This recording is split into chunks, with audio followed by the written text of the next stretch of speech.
આગળ વાત કરીએ તો યાત્રાધામ ડાકોરમાં છેલ્લા કેટલાક સમયથી ચાલી રહેલા મનોરથોના ભાવ વધારાના વિવાદમાં અત્યારે એક મોટો વળાંક આવ્યો છે।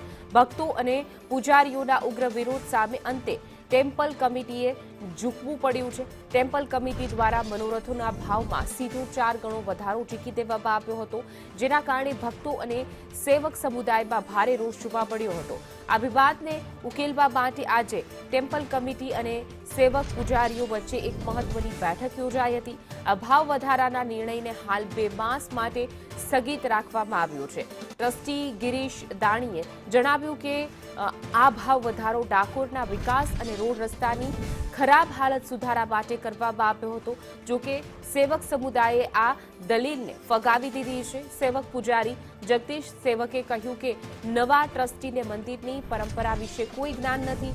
હવે 2 મહિનાના સમયગાળામાં સેવકો પોતાના સૂચનો કમિટી સમક્ષ રજૂ કરશે। અત્યારે તો ડાકોરમાં આ નિર્ણયથી ભક્તોને કામચલાઉ રાહત મળી છે, પરંતુ 2 મહિના બાદ શું થશે તેના પર સૌની નજર છે।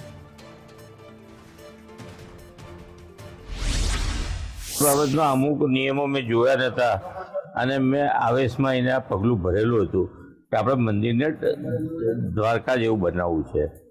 એ તો બની શકે એવું નથી કે સ્કીમમાં તો બહાર સરકાર કંઈ આપણને મદદ કરતી નથી, એટલે મેં થોડો ઘણો ખર્ચો કરી આપણે નગરપાલિકાના આપણે પૈસા આપીને સાફસૂફી કરાવીએ, આ તે કરાવીએ, એ બધા ઘણા લાંબા હેતુથી મેં બધા ટ્રસ્ટીશ્રી સાથે મિટિંગ અમારા સેવક પૂજારીઓની થઈ, એમાં જે મંદિરના મનોરથોના લાગા જે વધારવામાં આવ્યા છે, અમારા અમુક મૌખિક સૂચનો સાંભળીને ટ્રસ્ટીશ્રીએ 2 મહિનાની મુદત માંગી કે તમે પરફેક્ટ લખીને સૂચનો મોકલાવો, એ પછી આપણે વિચારીએ। પણ અમારું કહેવું એવું છે કે યથાવત રહે, 2 મહિના પછી પણ જૂના લાગા અમારા વ્યાજબી સૂચનો હશે અને ટ્રસ્ટી સાહેબ સાથે એવી અપેક્ષા રાખીએ કે લાગુ યથાવત રહે